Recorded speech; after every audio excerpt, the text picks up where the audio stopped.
जिनके घर शीशे के होते हैं वे दूसरों के घरों में पत्थर नहीं फेंका करते हैं दीदी। छोटा मुंह बड़ी बात हो जाएगी और आपको बुरा भी लग जाएगा। फिर आप कहेंगे कि मायके में मेरी कोई इज्जत नहीं करता है। सुनीता अपनी ननद निकिता से बोल रही थी। निकिता बोली, सुन रही हो माँ, ये क्या बोल रही है तुम्हारी लाडली बहू।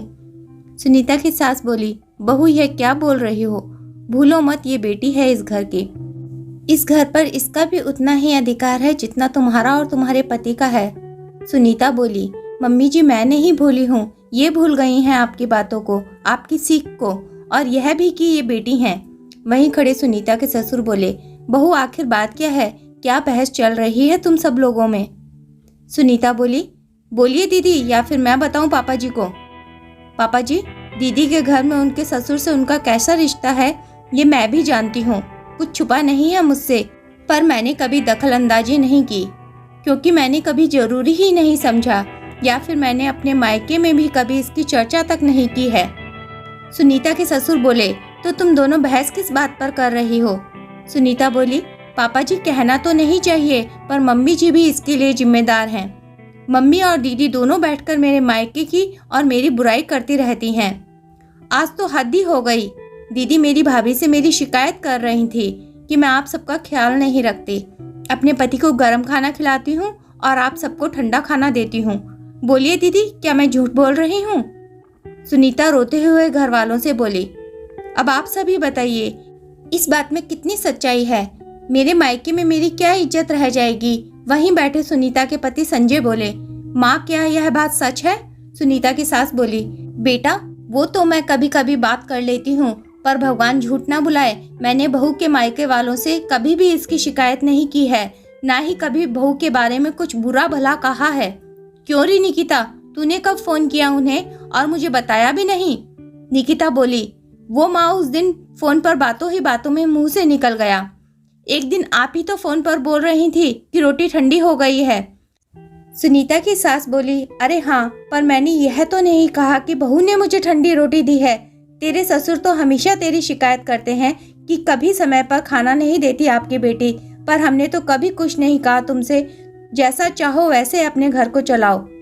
निकिता बोली, माँ यह क्या बोल रही हो, मेरे ससुर तो ऐसे ही हर वक्त मेरे में कमियां निकालते हैं, पर अगर ऐसा है तो वह खुद बनाकर खा लिया करें। सुनीता के ससुर बोले, वाह बेटा क्या बात है, खामियां वहां निकाली जाती हैं जहां दोस्त हों, और तुम तो रिश्तों की मर्यादा ही भूल गई हो।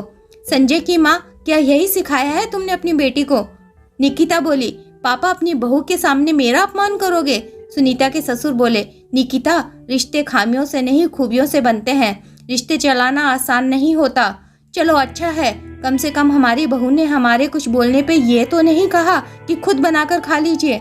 संजय बोला, दीदी मैं आपसे छोटा हूँ, बस इतना ही कहूँगा, अपने घर को संभालिए तो ज्यादा अच्छा होगा। टांग झांक के चक्कर में आपका घर बिखरा जा रहा है, जिससे हमें भी दुख होता है। आप मेरी बड़ी बहन हो, और सुनीता तुम भी इस बात को यहीं खत्म करो, एक दूसरे में कमियां निकालने से रिश्ते नहीं बनते हैं। सुनीता बोली, दीदी मुझे माफ कर दीजिए, मैं यह सब बोलना नहीं चाहती थी। अगर मेरे मायके वाले आपकी शिकायत करें या आप उनके सामने मेरी शिकायत करें, हर हाल में बदनामी तो मेरे घर की ही होगी। आपसे विनती करती हूँ कि आगे से रिश्तों की मर्यादा बनाए रखिएगा। सुनीता कमरे में चली जाती है।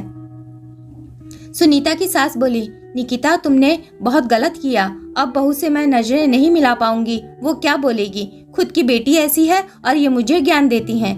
निकिता को उसकी गलती का एहसास हो गया था। 2 दिन बाद निकिता अपने घर चली गई।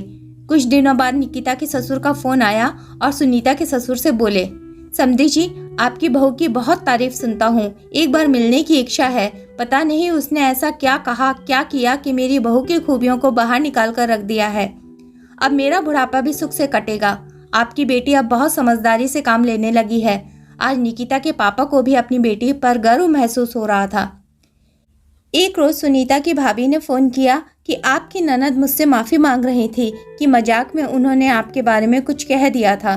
सुनीता समझ गई कि बिखरे रिश्तों को दीदी समेटकर सुधार रही हैं। सुनीता भी सब कुछ भूल गई और ननद को इज्जत से अपने भाई के जन्मदिन का न्योता दिया और आने पर उतना ही प्यार और सम्मान दिया।